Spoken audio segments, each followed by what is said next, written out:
Lesbian Detectives. Unsolved cases. She's still missing. Yeah, they haven't found her yet. Well, let's talk about it. They say he vanished without a trace. Could it be a psychotic break or a tragic accident? Police don't know where the body went. Unsolved murders, body still missing. That's unheard. Where's the witness? Lesbian detectives, what's going on? City on high alert, this out the norm. He did what, the who? Man, that ain't real, these crimes ain't true. Then come uncover these theories with us. We live right now, tuning in is a must. Right now. Lesbian Detectives. Lesbian Detectives. We about to start this show, so get your popcorn ready, let's go. Pay attention to the message. I present to you the Lesbian Detectives. This is Lesbian Detectives. I'm Sierra. And I'm Elizabeth. We are here talking about missing and unsolved murders. We are discussing cases that you have forgotten about or never even heard of. So sit back, relax, and let's start this podcast.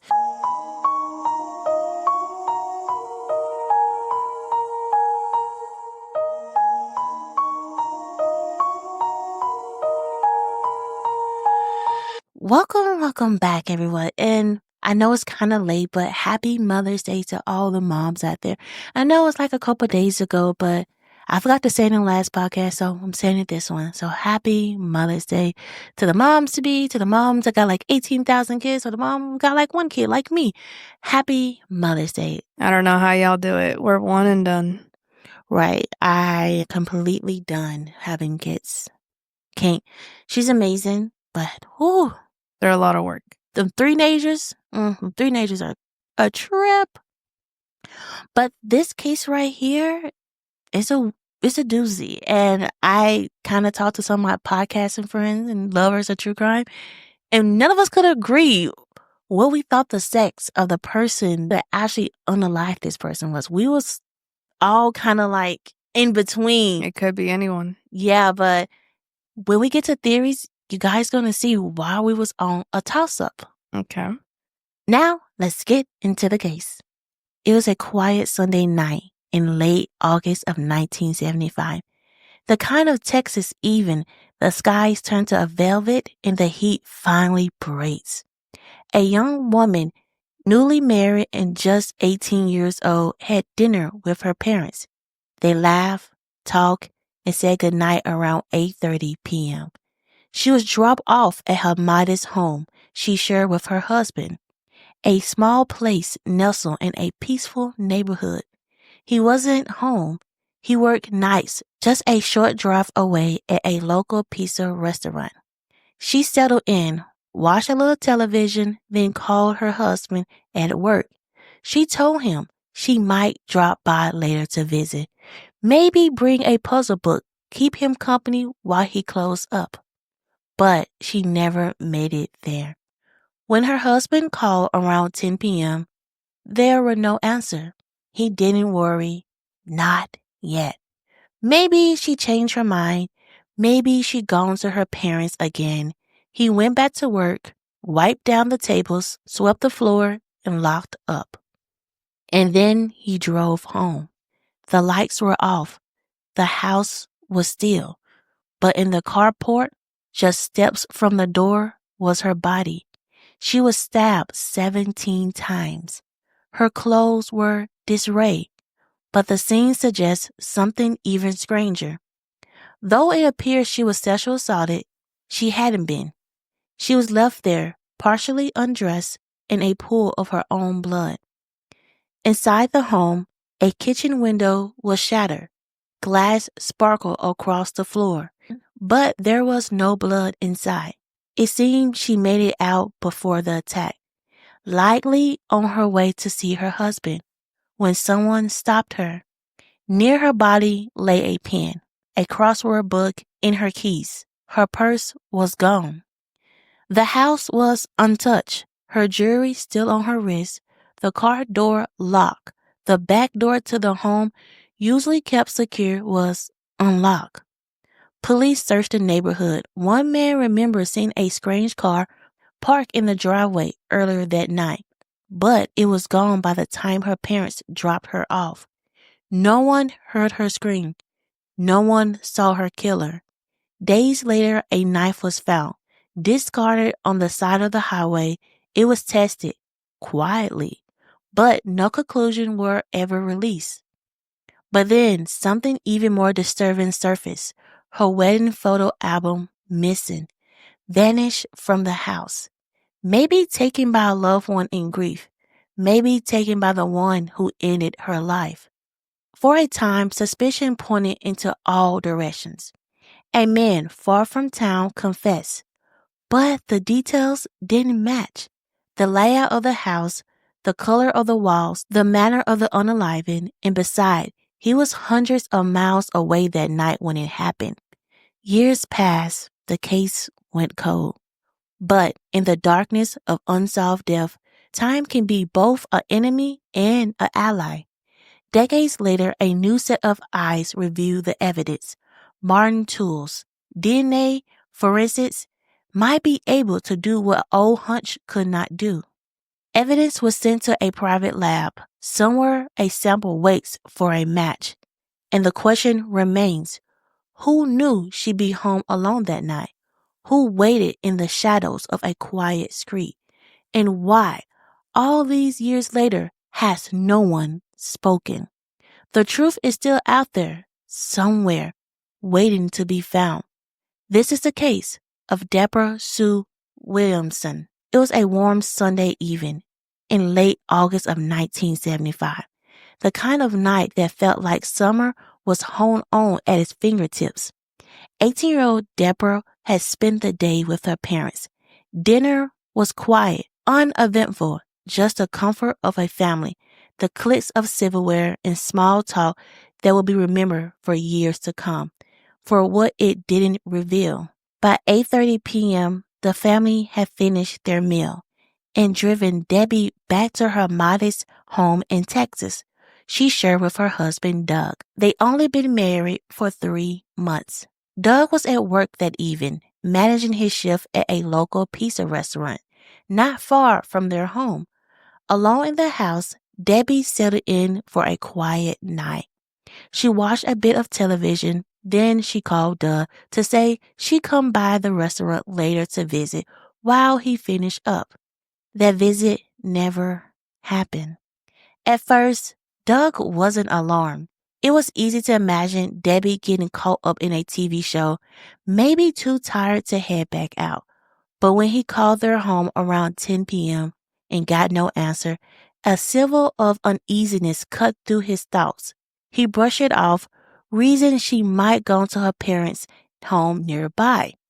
By the time he closed up shop around 1 a.m., he drove home with the unusual rhythm of the routine until it shattered at the sight in front of him. In the carport, under the yellow glare of the interior lights, lay Debbie, motionless, bleeding, brutal stab and discard between the family car and a wall. Doug dropped the pizza bag and ran to her, his voice shaken by shock as he called the police. When the first officer arrived, Doug could barely form words. "My wife, she been raped," he whispered, pointing a trembling hand at the lifeless body. Debbie lay on her back. Her pants and underwear were pulled partially down. Her blouse was open. Blood pooled beneath her and trailed in the thin streaks of the concrete. She had been stabbed 17 times, in her back, her arm, her face, and her torso, even the scalp. The rage of the attack was as chilling as methodical in precision. Yet, despite her state of undress, the autopsy revealed no sign of sexual assault. She had died around 10 p.m., the very hour Doug had called the house. The investigators descended on the Williamson house. A broken kitchen window suggests a forced entry, though curiously the glass was shattered inside, implying that the break occurred before or during her attempt to flee. There were no sign of struggle inside the house. Instead, it seemed Debbie had been preparing to leave, Her car keys, a crossword book, and a pen lay near her body. Doug later explained that she loved to work on puzzles while waiting for him to finish working. Her purse, which held $120 in cash, was missing. The detail puzzled investigators. Robbery didn't fit clearly as a motive. Debbie still wore her wedding ring and a watch. The car was locked, untouched. No item was stolen from inside. But the back door was found unlocked. Odd, given how meticulous Debbie was about keeping things secure. Police issued a bulletin asking locals to look for Debbie's missing purse, a faded blue bag with a rusted-colored wallet, a checkbook, and a personal paper. They also canvassed the neighborhood repeatedly. One neighbor reported a large, unfamiliar car in Debbie's driveway hours before the murder, but it had vanished by the time her parents dropped her off. The vehicle was never identified. Doug was quickly ruled out as a suspect. His co-workers confirmed he hadn't left the restaurant during the critical hours. He cooperated with the police, grieving openly, bewildered by the senseless. I can't imagine who do that. Whoever it was, hard to know. I was at work and she was alone, he said. 2 days later, a driver reported a knife with an 8-inch blade lying in the middle of Lubbock Highway. It was sent to the state crime lab, but investigators couldn't confirm whether it was the murder weapon. Fingernail scrapings from Debbie's body were collected and sent for testing. But in the pre-DNA era, technology had its limits, and so did the evidence. No usable prints, no blood trails, no leads. Then another oddity emerged. Debbie and Doug's wedding photo album had vanished. Her family was adamant it had been in the house for the night of the murder. Had the killer taken it as a grotesque trophy? Or had a grieving relative moved it without realizing the implications? Weeks passed, then months. Hundreds were interviewed. Polygraphs were administered. Every lead disintegrated like smoke. The case, like so many others, went cold. In 1979, 4 years after Debbie's murder, a nonprofit offered a $1,000 reward for information. Police hoped it might unearth a hidden truth. Many pieces of the puzzle are in place, said Detective Sergeant Doyle Nelson. But someone out there has the missing piece. The silence, however, remained unbroken. Then came a name, Henry Lee Lucas, a drifter whose web of confessions made headlines. In May 1984, Lucas confessed to killing Debbie. Lubbock police charged him, but not everyone was convinced. Least of all Debbie's stepfather, Bob Lemons. They're using Henry to close the case, he said. He didn't do this. The inconsistencies in Harry's story were glaring. He described a white house. Debbie's was olive green. He claimed he entered through a back patio door, which was actually blocked by furniture. He insisted he raped and killed her in the bedroom. Debbie had been attacked outside and hadn't been raped. Worse, travel records placed Henry in Maryland on the night of the murder. Even so, it took over a year for officials to drop the charges. In August of 1985, the Lubbock District Attorney conceded there were no evidence to prosecute. The case was reopened the following year, but without new leads, it went dormant once more. Nearly half a century later, the case remains unsolved. In 2021, a fresh set of eyes were assigned. A new detective combing old reports, looking for anything others might have missed. By January of 2022, evidence was submitted to a private lab for DNA testing. Debbie's sister, Liz Flatt, clung to hope. We won't know until the results come in if the DNA has been found, she said. But maybe, just maybe, we'll finally get a name. As of April 2023, the name has not come. The night of August 24th, 1975, still hangs over Lubbock like a shadow, sharp-edged and silent. A young woman's life was stolen in the dark, and someone has kept that secret for decades. But secrets have a way of slipping through the cracks, and sometimes, even after 50 years, the dead still speak. Before we end this case, let's sit back and remember the young woman who lost her life. She was just 18. Deborah Sue Williamson was the kind of girl who people remembered, not for anything flashy, but her warmth, her kindness, the way she made people feel seen, listened to, cared for.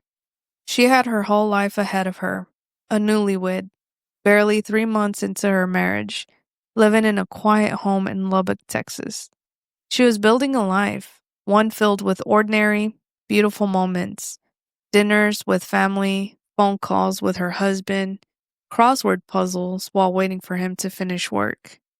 August 24th, 1975 was one of the ordinary days. She went out to dinner with her parents that Sunday evening.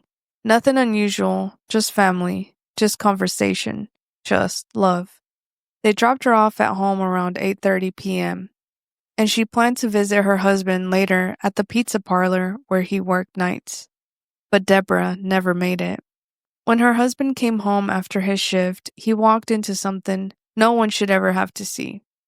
Deborah, his young bride, was lying lifeless in the carport, stabbed 17 times, her body partially undressed, but not sexually assaulted.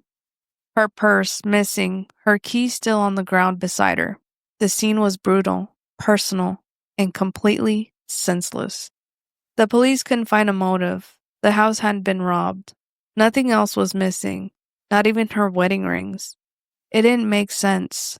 A shattered kitchen window hinted a forced entry, but there was no blood inside. Deborah had likely made it outside, maybe with her keys in hand, ready to drive to the pizza parlor, where she was ambushed. In the days that followed, there were theories. A neighbor mentioned a strange car in the driveway earlier that night. A knife was found abandoned on the highway. Her wedding photo album mysteriously vanished from the house, but none of it brought clarity. None of it brought justice. Even worse, a man later confessed, Henry Lee Lucas, a serial confessor known for making up stories just to please investigators. His version of that night didn't match the evidence. He said the house was white. It was olive green. He said he attacked her inside. She died outside. He was in Maryland that day, but for a time, his confession almost became the truth. Until Deborah's family, especially her stepfather, pushed back. They knew the facts. They knew Henry didn't do it. They knew the real killer was still out there. And all the while, time kept moving. Leads ran dry. Files grew dusty. Deborah's case became a cold case. But what never faded, what never will, is the memory of who Deborah was. She was a daughter, a sister, a wife, a young woman who loved puzzles and family dinners. Someone who should have grown old, surrounded by children, grandchildren, laughter. Someone who deserved a full, long life. Now, nearly 50 years later, there's still hope. In 2022, her case was reopened. Evidence was sent for advanced DNA testing. Her sister, Liz, is still waiting. Still hoping that somewhere in all that silence, there's one last answer waiting to be found. Deborah Sue Williamson is not just a name in a file. She was real. She was loved. She mattered. And someone, somewhere, knows the truth. This is the case of Deborah Sue Williamson. Now let's get into some theories. Theories. Let's get into some theories. Let's get into some theories. Everyone is a suspect until proven guilty. Let's get into some theories. Lesbian Detectives.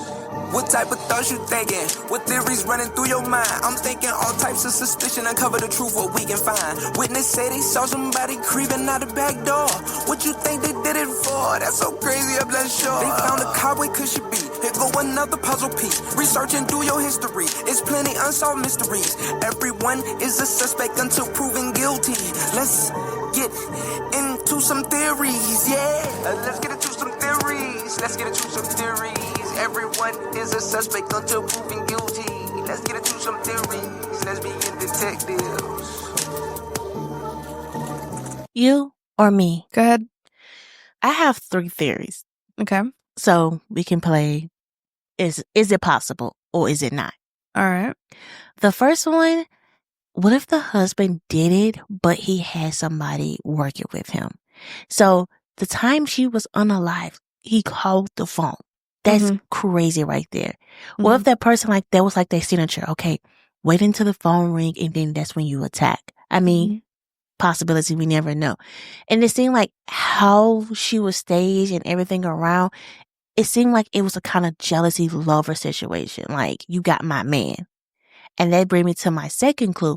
What if he wasn't involved? What if he was having an affair and this person was jealous? Like, hey, I want to be with you, but I don't want you being with her. And he like, no, we're married. We've been together for this many years. Because think about it, they was kind of like high school sweethearts. They was 18 years old. Right. So that's another thing to me, because I always sit back and think about the wedding album. I'm like, somebody gonna steal a wedding album, it's gonna be a female. A male ain't gonna do it. If it was a guy, a male ain't gonna do it. Right. And then for her like to pull the clothes down, like, and like partially undressed, it seemed like a woman trying to say, hey, she might was sexual assault. Like that's what the police probably think. And then busting the window and making it look like, oh, it was glass on the floor. That's what happened. That's crazy. And I did look up how much $120 was back then and how it is now. It was $730 some now. Oh, okay. So that's basically a lot of money back then. So my third one thing is that she probably did have a stalker and they did not like her with her husband. She probably kept having no's. And they probably like, hey, be with me, be with me. And she didn't want to be with them. And then they unalive her. So that's my 3 things. But guys, to be honest, I'm more on number 2 and number 1. That was my main 2. And I'm like, could be something. Yeah, so whenever I was listening to the case, I actually did think it was the husband, because they were like, okay, why didn't you call? And he always had like an excuse. And then the alibis too. Like, he could have convinced his coworkers to like just say, oh yeah, he was here. Maybe he stepped out for a few. Like, you don't know. It doesn't really make sense. It's very sketchy. Like this whole thing, like back then, like 1975, they wouldn't think like how we probably would. But I only think it's the husband and a lover, only because it's just something how she was stabbed. When I look at people who are stabbed, it's a personal. It's very personal because you have to get into that person's face. How she was stabbed, this thing about that rage, like, you got my man. I got to kill you because I want my man. I want my man. He's young. He probably grieved, like, okay, we got to keep it low for a couple months. And then, we can be seen out there for a while. I don't know. Right. It's just something then breaking the window that seemed very, like, they try to make it seem like something happened that night. It doesn't add. Because think about it. Her purse was stolen, and then it seemed like a sexual assault, and then the window was busted. Then the door was like, you're doing too much. Yes. Pick one thing. Pick one thing. I don't think I've heard of a robbery, a rape, and just destruction all around, personal vendetta. Like, it doesn't make any sense at all. They were clearly trying to make a scene, but one thing that you cannot overlook is that personal vendetta, because of the times that they stabbed her. It was 17 times. Like you said, the wedding book, the wedding pictures, somebody took it. It's all too personal. And then you took the purse. Okay, how does that make sense? How does that fit in?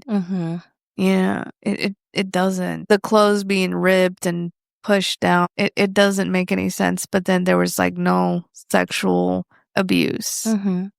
It doesn't. And then also, while I think it might be a lover, guys, like, stay with me right quick, because you're like, Sierra, you got a lot of theories. The car was in the driveway. Thinking about that, you remember the neighbor said, yeah, I seen a car while she was at her parents' house in the driveway. It was this unfamiliar car. What if he had his side piece at his house and they like did that bang bang and they talking about unaliving her? Because it doesn't seem like, I tried to look this up and I can't, probably because it was so far back in time that I can't get this information. But correct me if I'm wrong, it didn't seem like he was at the family dinner because her parents drove her home. They had a car in the park, like they had a car. But it doesn't seem, because she was going to drive to his job. So it seemed like they both had a car.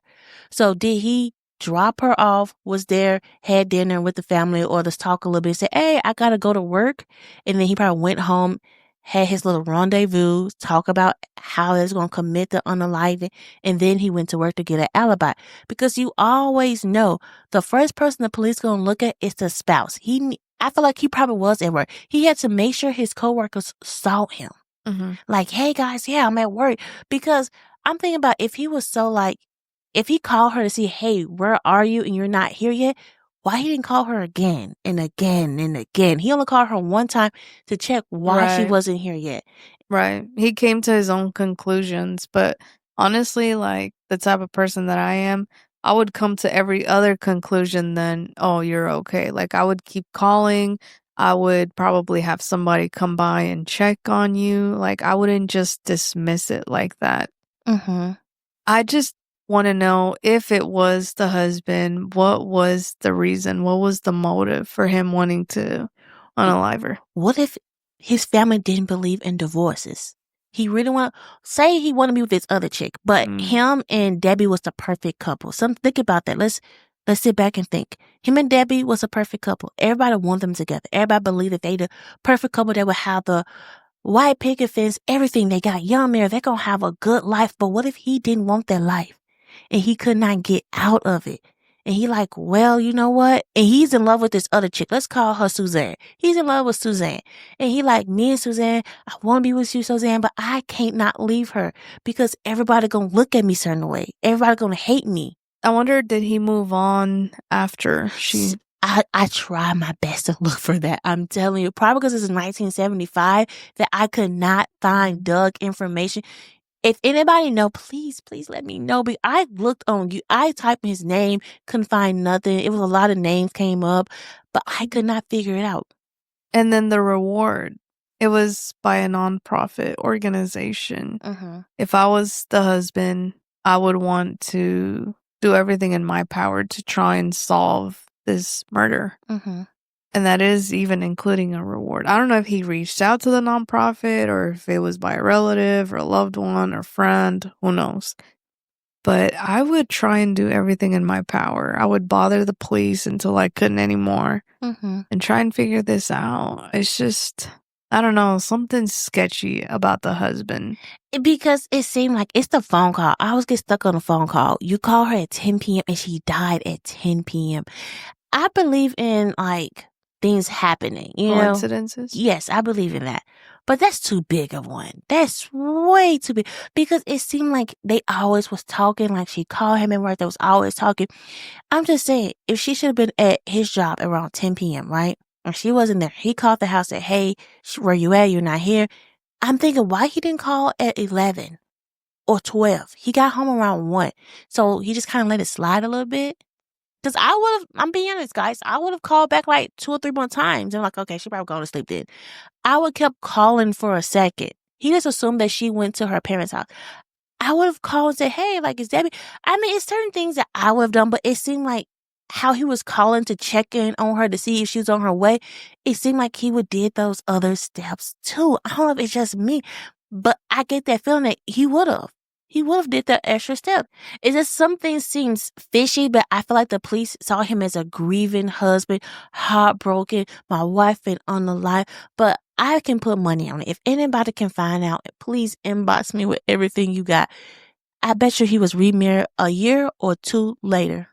Put on everything. Possibly. Because you hear it's her family doing the work. The stepdad was like, no, this man did not unalive my daughter. The stepfather, I bet you, what's his name? Doug was like, yeah, I think he did it. And this about hearing for a second. Did we check on that another case that could be similar to the one that he said he could have done? Like, you know, Harry said, oh, I raped her and her bed, and then the house was this color and this. What if he did commit those crimes, but it wasn't Debbie, it was another woman? Well, he was known to be a serial confessor. But sometimes you got to listen to them a little bit. Like, what if a crime that did commit in that way did really happen? I know, but we're kind of stepping out of the scope now. Like, we're focused on Deborah, but they can't link the two because he was in Maryland. Yeah. But it seemed like, like the stepdad was doing more. He knew his daughter a little bit more or had a better headspace or clear mind to what happened than like the husband. The husband's kind of all over the place. And when it's a marriage about two people, that kind of gives it away. Like, who else would care about that marriage? Like, her mom's, like nobody, his mom, like nobody else would really care unless it's the husband or the mistress. I also agree with you on that theory. But what if, I wonder who was the person that said the photo album was missing. I don't think it was Doug. Because I'm thinking about me. Someone just unalive you, knock on wood, it never happened, but someone just unalive you. I'm going to look at our wedding pictures. I'm going to look at all our pictures and I won't say video because they probably have video cameras, like old tapes and stuff like that back in the day. But I'm just sitting back like, I will look at that thing. I will look at all that, but it seemed like it probably was her family, like probably bossing herself up or going through things. I don't think it was him. I don't think it was Doug that said the photo album was missing. I think it was somebody else. Or he could like F it, like I'm done. I don't know. I just think he played the grieving husband very well and the police believed him. Yeah. But it's something, I don't know. It's how it is. The purse was missing. All this stuff was missing. Her watch, because I'm thinking about a robbery. If I'm going to lie to somebody to take their stuff and she had her keys on the ground, her keys, I'm getting her a purse. I'm getting her keys. I'm getting her wedding ring, her watch. I'm getting in the car and I'm gone. Yeah, because you only have a limited amount of time. You can't do everything at one time. So either you stick to the theft or you stick to the physical sexual abuse or, personal vendetta. Like it was planned. Like they knew a lot about the house in a way, but then it was really like messy. It's like at the end they were trying to scramble, trying to hide the tracks and trying to basically pinpoint different directions. Stay with me. It's something that everybody knew about Debbie. She's kind of like me. We keep everything locked and protected. The back door was unlocked. What if the person came in that way and they waited and the phone call was a signature?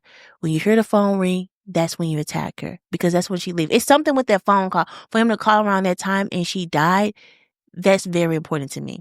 The back door is always important to me because her family said Debbie did not leave that door unlocked. She always locked it up. It's one thing about her. She's locking that door. But that door was unlocked. What if that's how the person came in to unalive her? And the person is waiting behind something, like hiding behind darkness. And they're waiting and they're waiting. And they know when that phone call happened, that's when they attack, right? So the phone call happened, but Debbie's already outside. She's like already leaving, packing up, leaving. I'm like, oh, shoot, I missed my window. Because what if the murder's supposed to happen inside, not out? Because outside, it seemed too risky, but they still did it. Yeah, because they had to do it. They just had to do it. So they started like, oh, stab. Okay. Well, I got to remember. I'm like, oh, let me take her purse. Oh, shoot, let me fix her clothes. Like, they had to remember things. Like, oh, let me bust a window to seem like the person came through the window. So they bust the window. So like, oh, they came through the window. But police are like, no. How the glass was, it didn't seem like they, busted from the outside, more on the inside. But what if they left through the back door instead of coming in through the back door? So they bust the window, though. The window, it was important because the police said when the window was busted, it looked like it was busted on the inside, not on the outside, like somebody trying to come in. So like they bust on the inside trying to come out, not in. So you think they busted the window to try and leave? No, I think they left from the front door. Or they probably just left. I really don't know per se. We never would get the real answer. I think they left through the back door. They didn't want to be seen. They probably came through the back door too. You never know. And then they just busted the window just to kind of throw off the investigators. It's like they didn't hear her scream.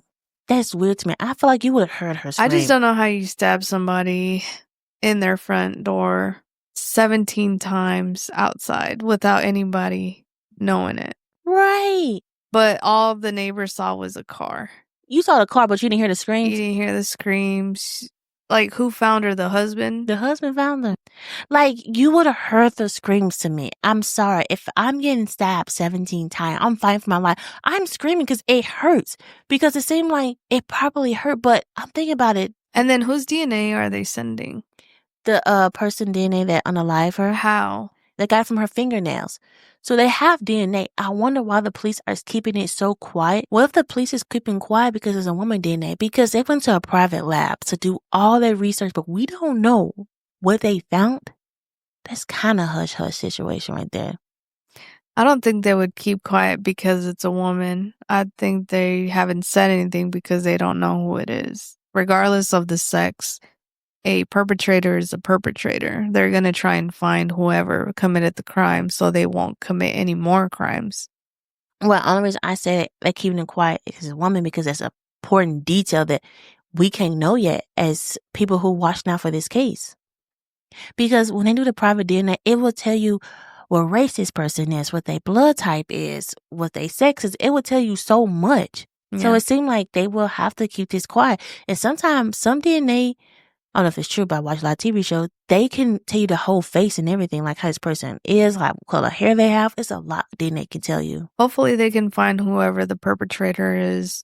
I know a lot of people are taking Ancestry or 23andMe that can kind of link them to see if maybe they're related to the perpetrator and get to them like that. But justice needs to be served regardless, because this was not a good way to go. I don't think she saw it coming. She was wanting to go see her husband at the parlor, and she was attacked and unalived in her own home. Yeah, I mean, there's a lot of theories out there. So let us know your guys' theories. Let us know if you agree with us. Let us know how you felt about the case. And we are on all social media platforms. We are on all podcast platforms and also YouTube. We drop a new episode every Friday. So please hit that notification bell so you do not miss out on a show. Please give us a 5-star rating and tell us how you feel about the podcast. I would love to hear everything. And this is Lesbian Detectives. I'm Sierra. And I'm Elizabeth. Don't forget, everybody's a suspect. Till proven innocent. Bye. Lesbian Detectives. Unsolved cases. She's still missing. Yeah, they haven't found her yet. Well, let's talk about it. They say he vanished without a trace. Could it be a psychotic break or a tragic accident? Police don't know where the body went. Unsolved murders, body still missing. That's unheard. Where's the witness? Lesbian detectives, what's going on? City on high alert, this out the norm. He did what, the who? Man, that ain't real, these crimes ain't true. Then come uncover these theories with us. We live right now, tuning in is a must. Right now. Lesbian Detectives. Lesbian Detectives. We about to start the show, so get your popcorn ready, let's go. Pay attention to the message I present to you, the Lesbian Detectives.